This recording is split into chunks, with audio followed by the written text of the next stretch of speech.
Hey everybody, Josh Sigurdson of World Alternative Media here, and we are joined once again by the one and only Stephen Kendal. We've talked with him many times before, going back, I believe, 2.5 years now, so it's always good to have him on. He's doing a lot of great things promoting Steemit with PromoSteem, and we're going to get into that shortly, but first, thanks for joining us again.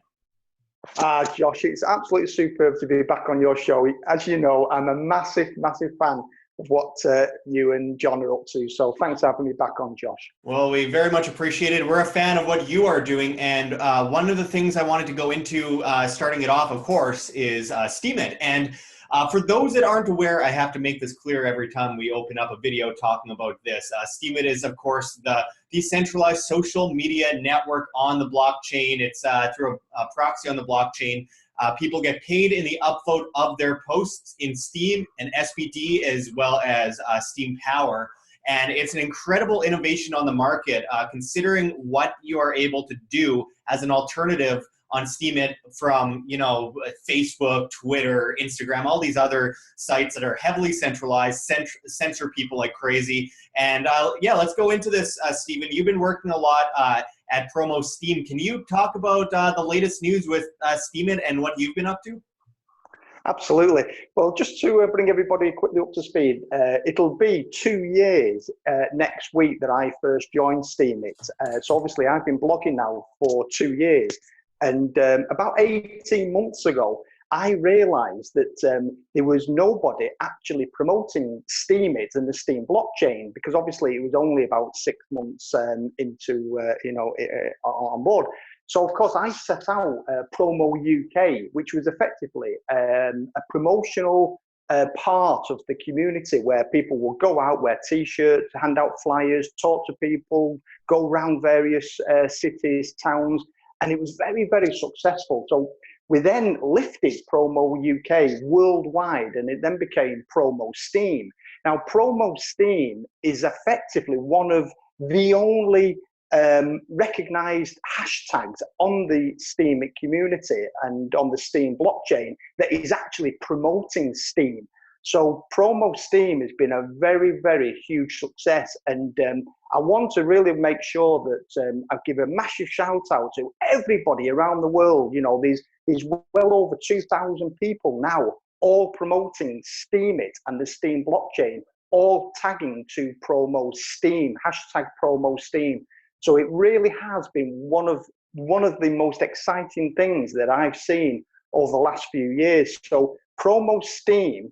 Then I decided about 6 weeks ago to pick up PromoSteem and do an initiative called Steem Talent. Now, within PromoSteem, there's many projects and many initiatives throughout the world doing various different promotional activities and various different initiatives.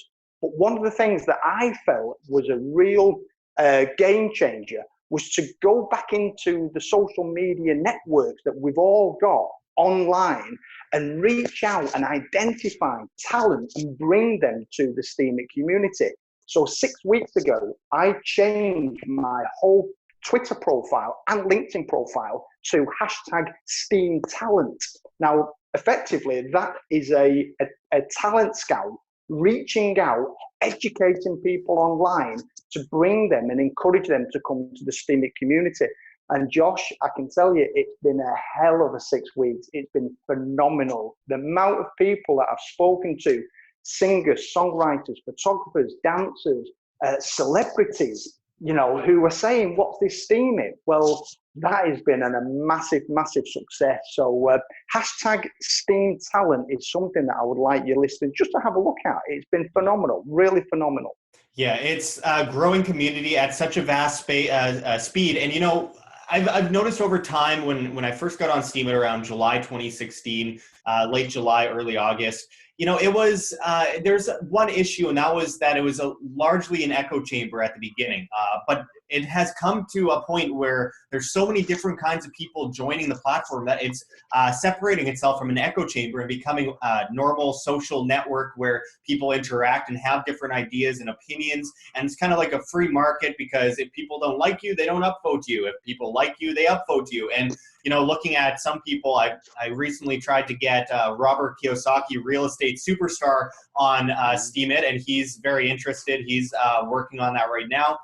People that some aren't aware are on there. People like former U.S. Representative Cynthia McKinney, who hasn't been noticed yet that much on Steemit, so I want to give a shout out to her. And we got Max Kaiser on there. We got even people like Jimmy Dore, who is far more of a left-leaning individual, but it's good to see him on there because he's got a huge audience and he's talking about what he believes. I talk about what I believe. Everyone has their own opinions, their own ideas, and we all bring it to Steemit, which is an incredible thing. Lots of big names have flocked to Steemit.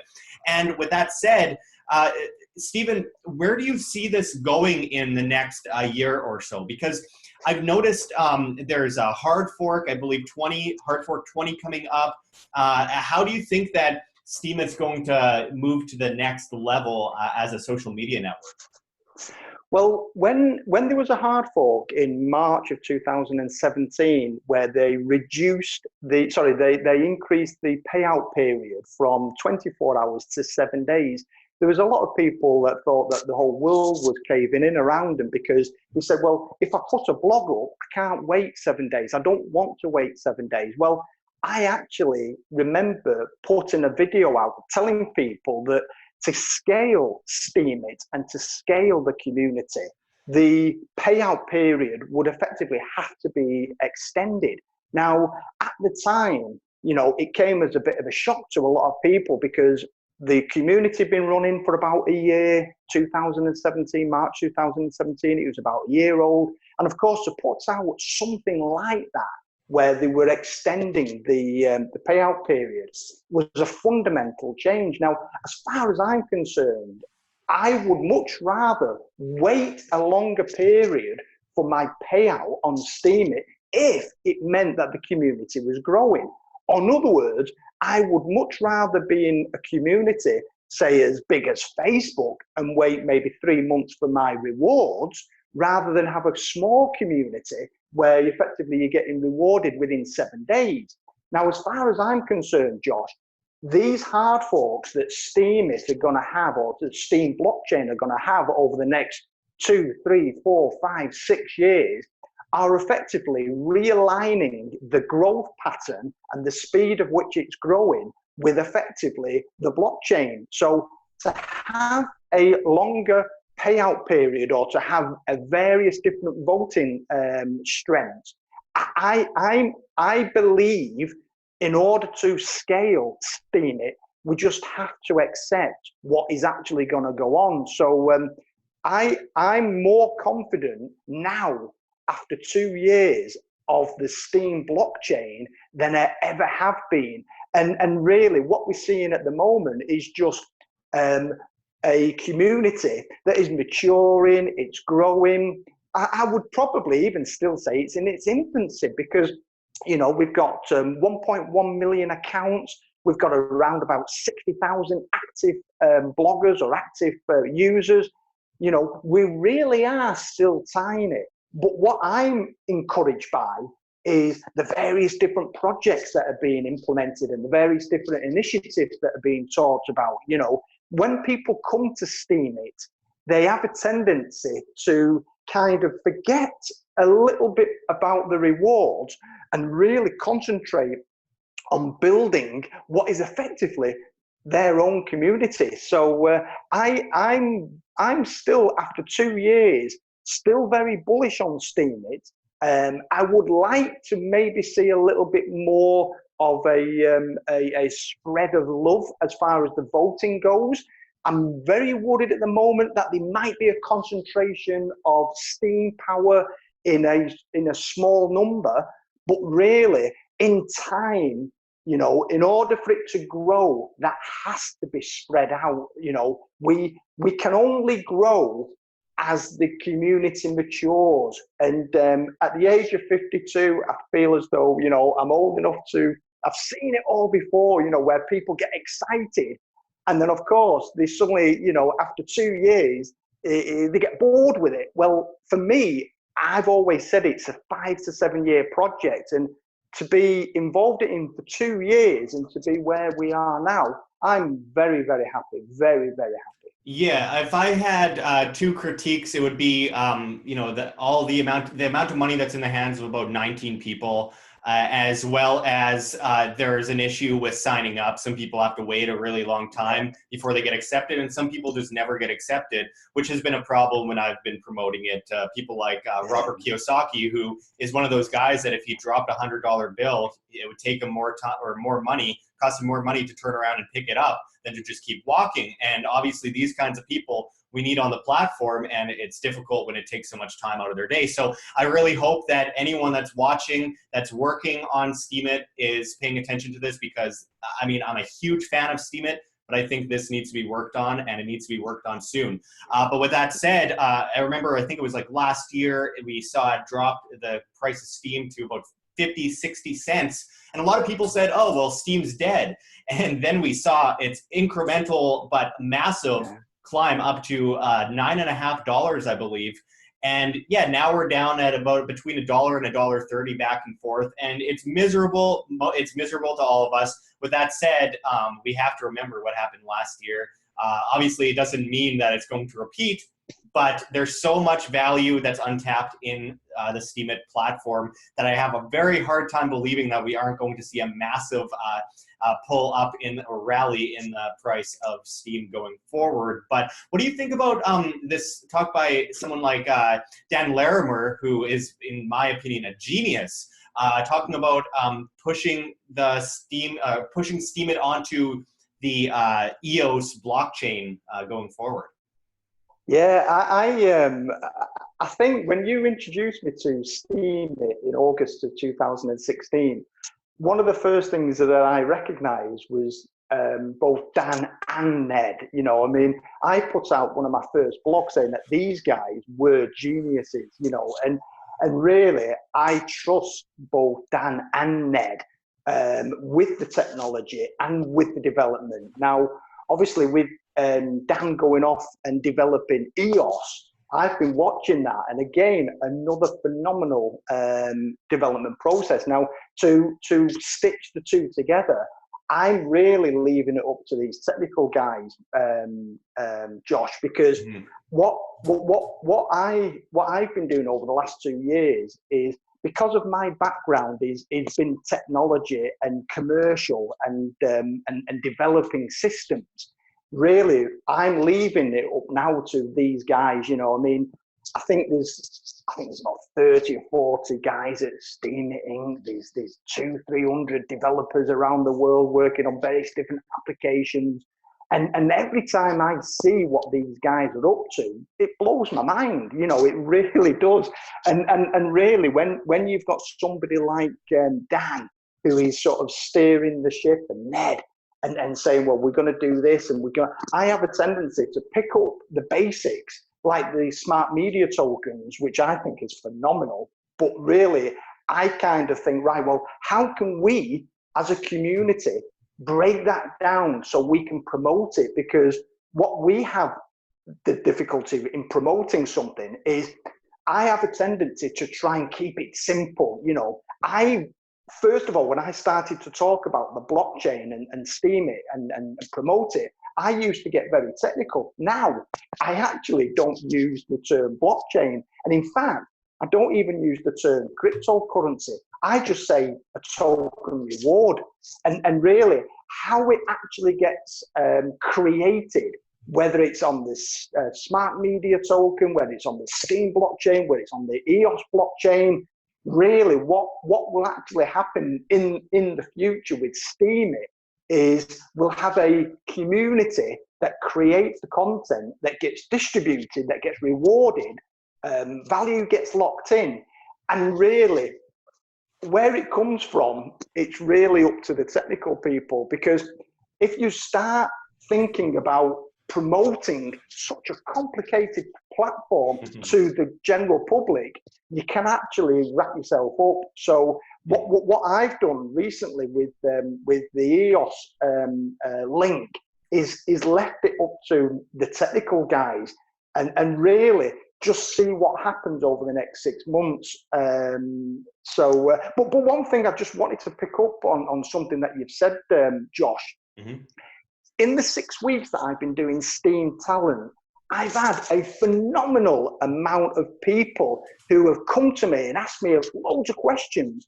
But one of the things, and you've picked up on it, one of the things that is giving me the biggest headache and is giving me nightmares is the amount of people who are saying that they've been waiting up to 3, 4, 5, 6 weeks for their approval.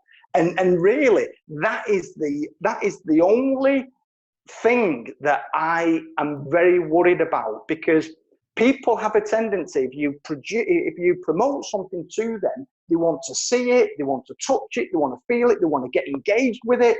Well, of course, after 6 weeks, it's forgotten about. You've got to effectively redo the promotion. So you're right. That is one area that has to be really addressed. The scalability, you know, I mean, I'm talking about onboarding. I've got a killer project that is effectively could potentially onboard not tens or hundreds or thousands, but 10,000 at a time. And really, I'm not sure at this point in time whether the community is mature enough to actually take on a killer project like that. I just don't think it is, because there's no point in releasing a project like this when suddenly, you know, you've got 10,000 people putting an application in and waiting 6 months or 6 weeks. So yeah, you're right. That is a massive, massive issue that has to be addressed. Yeah, I mean, it was an issue a while back ago. I remember getting my father on Steemit, and when I got him on, it took you know, a few days, and I thought that was a bit much. When I first got on, it took about 15 minutes to get approved. So, I mean, there's definitely a difference there, and I really hope that the people at Steemit are watching this. I mean, this is very important. I've talked with their main former developer about this issue. Unfortunately, I had a bit too much partying going on down in Acapulco, Mexico, to remember exactly what he said in response. But with that said, I really hope that this is focused on. I mean, there are so many things that are coming up that are absolutely astonishing with. You mentioned not being too complicated, and you're right. I will say, though, I mean, looking at EOS Finex, which is an idea for a decentralized cryptocurrency exchange, looking at the smart media tokens, looking at password protection, looking at all these different little things that all together, when you combine them all together, make for an incredible infrastructure, which I really hope more people pay attention to. A lot of people say, well, how can I trust, you know, Dan Larimer, Ned, all these people? Well, look, Dan could have walked off into the sunset long ago and been very well off, but he is working his butt off to make sure that he creates the most incredible market innovations in the blockchain space. So yes, he could have walked away with a lot of money a long time ago, but he's not doing that because he cares about the fundamentals. He cares about creating something brilliant and continuously building on those ideas and making them better. So I personally, having spoken with Dan Larimer for a long period of time, I trust him. Now, I know that isn't good enough for a lot of people out there, and I understand that. But I trust him. I trust the Steemit platform. I can't imagine how they benefit from running away from such a thing with all the money. It just doesn't make sense to me. So with that said, Stephen, I wanted to get into Bitcoin because we've all been feeling, you know, what's been happening since December on and off, and it's hurt a lot. We have to remember, however, you know, last year at this time, we didn't see the vast majority of the rally in Bitcoin. Bitcoin started really rallying around September, October last year before climbing up to about over $20,000 in December. But obviously, it's very depressing to be refreshing the charts, refreshing the price and seeing it go, oh, it's up, it's up. Oh, wait, no, it's dropping again, and it's dropping at a rapid speed. Where do you see Bitcoin going over the rest of 2018? Well, as far as I'm concerned, Josh, Bitcoin is still going up. I, as you know, have set a target, a minimum target of $1 million, and I'm sticking with that target. And just to give you an idea as to why I believe it's still going up, the DMA mapping software that picked up the buy signal in December of 2015 at $451 for Bitcoin. From then, it's been going up. You know, when it hit the 451 and started a bullish buy, I was telling people, this is it now. December 2015 was a confirmation that this was real and was real indefinitely. So I was very confident right the way through 2016, 2017. I wasn't at all surprised to see a sudden spike up to 20,000. But really, at the moment, I think we're about 7,500. This time last year, I did a quite a famous video where I tried to explain how to measure Bitcoin with it using a bunch of bananas.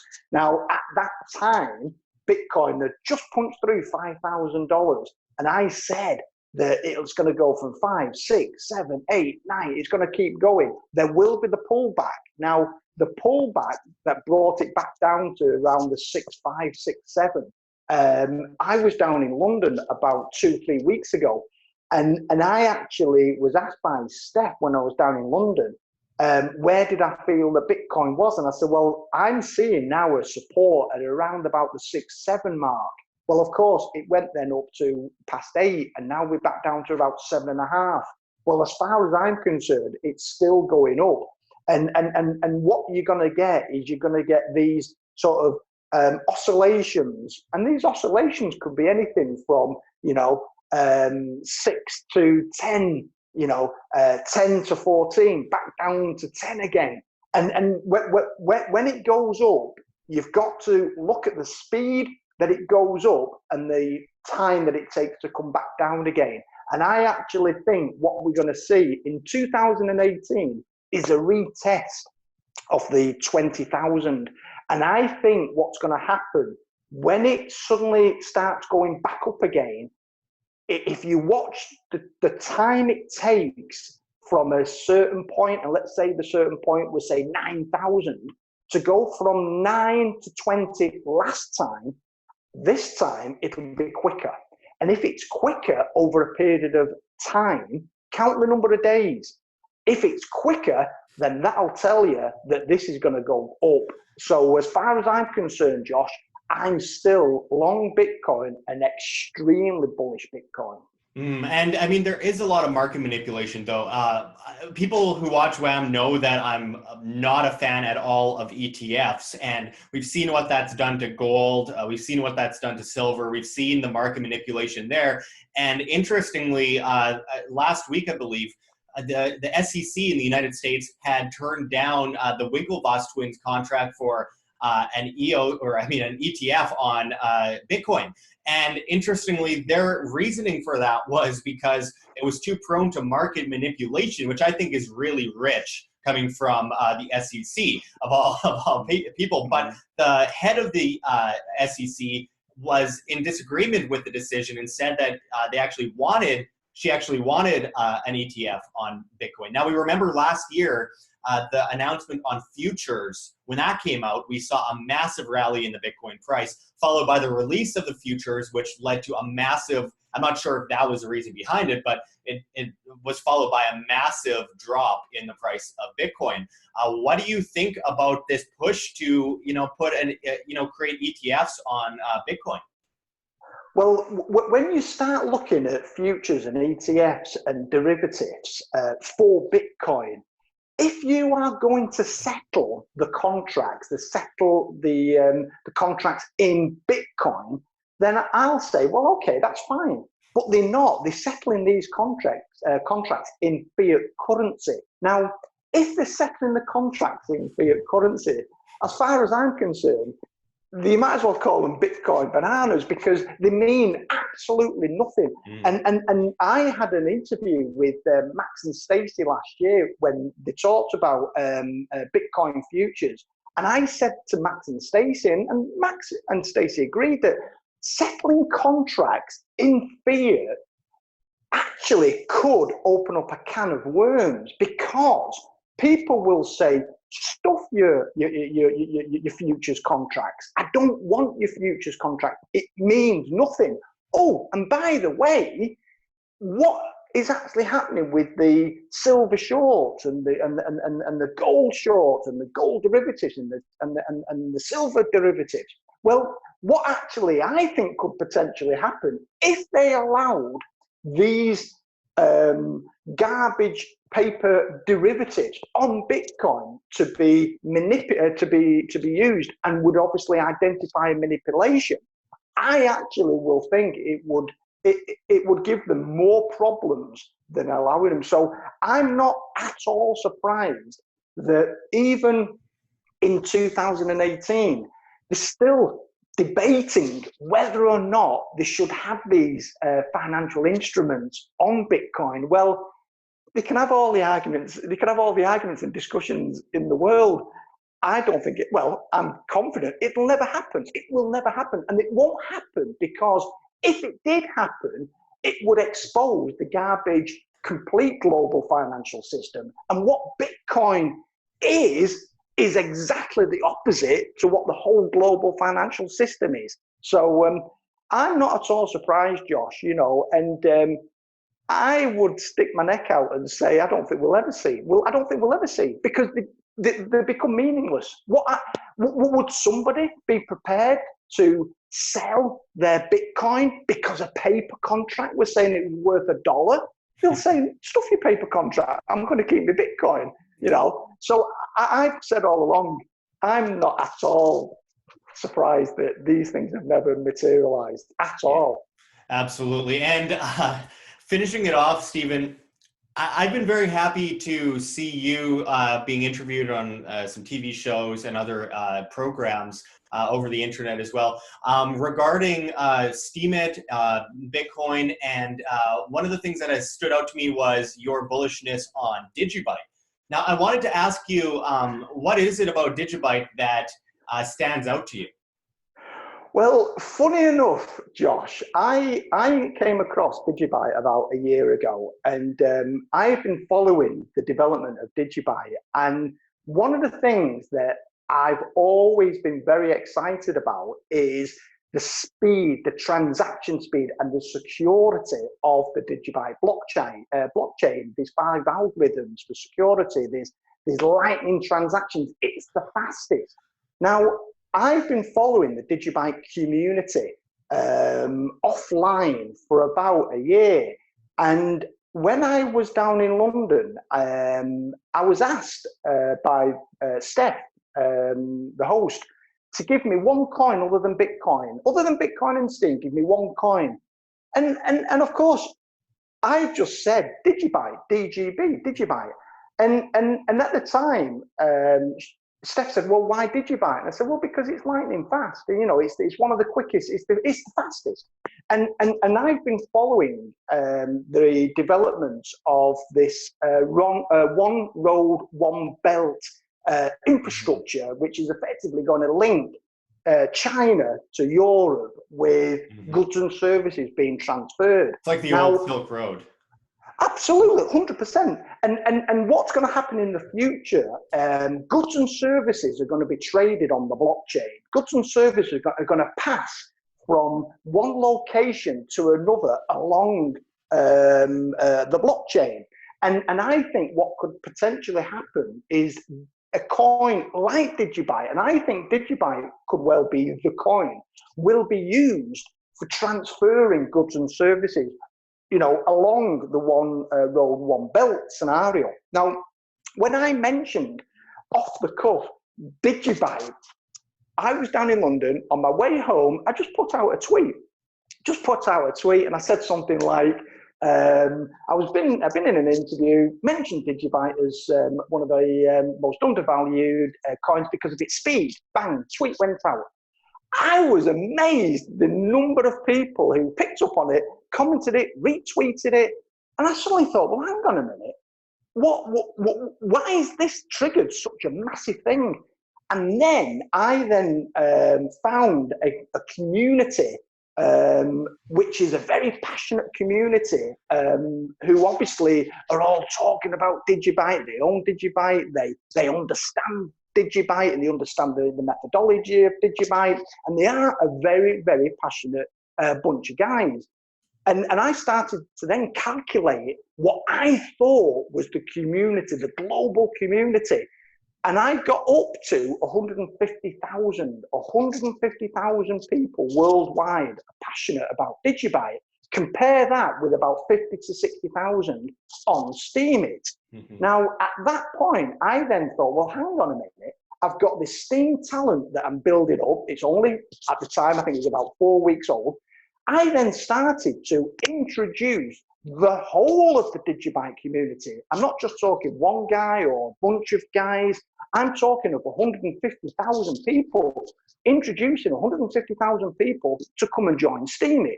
Why? Because 150,000 people are all using Reddit, Facebook, Twitter. They're all talking, they're all chatting, they're all sharing ideas, where they think the coin's going to go and the development. Well, I've contacted a group of guys who have set up DGB awareness team. Great bunch of guys, about 6 or 7 guys. And I actually said, well, where are you sharing all this information? Reddit. I said, well, you're doing it for free. Yeah. Well, why don't you come to Steemit? What, Steemit? Just like Reddit. It's just like Reddit, but you get paid. You get rewarded.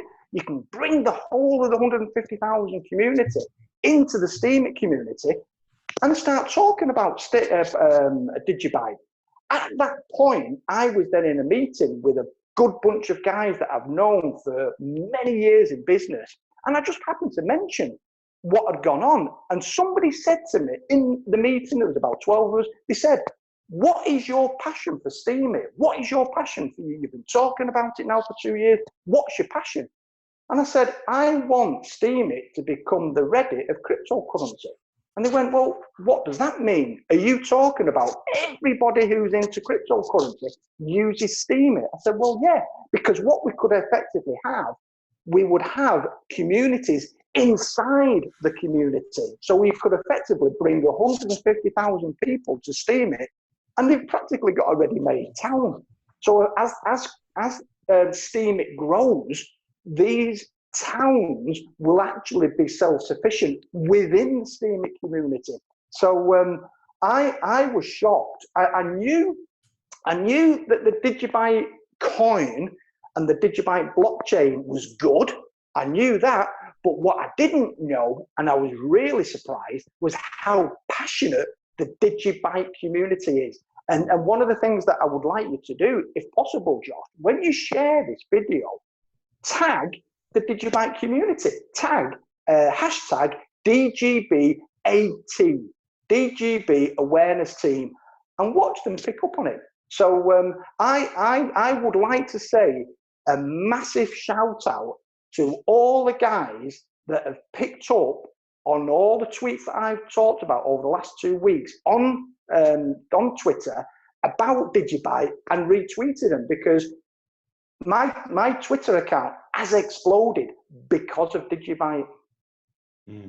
Well, it's very exciting. There's so many things that are growing in this community, and DigiByte is something I've definitely been looking at for a while. I am involved in DigiByte. I have DigiByte, and I've been watching the price fluctuation over the last while. I personally think it's very undervalued at this moment.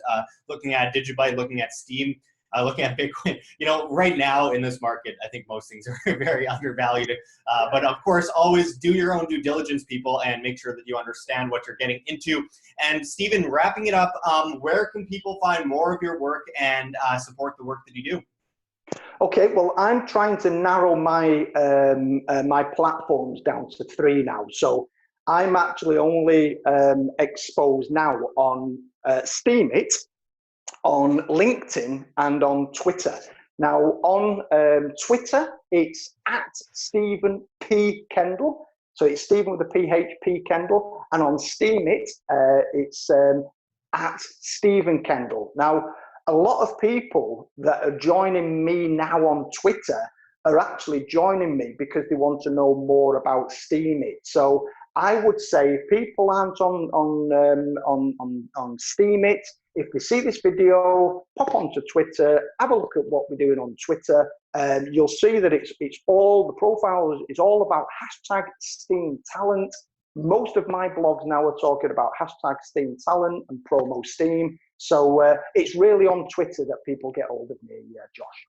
Absolutely. There's no shadow banning on Steemit. Of course, if you are a dick to people, people will downvote you, but that goes without saying. It's same thing happens in real life. You go up to someone on the street and insult them, and hey, you won't be very much in demand with that person, will you? So that's what it's all about. It's a free market on Steemit. It's individual demand. It's what people want. It's what people like. It's what people support. And Steemit's a great platform. I hope everyone checks us out on there. I'm at Josh Sigurdson. Check out Stephen Kendal at Stephen Kendal. And thank you very much, Stephen, for joining us again. We hope that you'll join us again soon. Perfect. And thanks very much, and good luck for the future, Josh. I really appreciate you having me on. Thank you. Like what you see here, OM? Don't forget to check the links below. GoFundMe, Patreon. We can't do it without you. Any donation is very much appreciated, especially as we are so overwhelmingly demonetized by YouTube as they bring in the ADL to flag all of our content as hate speech. Also check our Bitcoin address in the description as well as on the screen for you to scan if you please. And also check us out at Steemit at Josh Sigurdson, the future of social media, where you get paid in the upvote of your post in cryptocurrency, Steem that is. So don't forget to check us out there and find us at Anarchapulco 2019. I know it's early, but this is such an exciting event coming up with Ron Paul, Judge Napolitano, David Icke, Larkin Rose, Jeff Berwick, you know, all the usual characters, and it's going to be amazing. So we hope to see you there. Make sure to check the link for Anarchapulco below and use promo code WHAM to save as much as 15% on your tickets. We hope to see you there. But until next time, this is Josh Sigurdson signing out from World Alternative Media. Find the truth, be the change.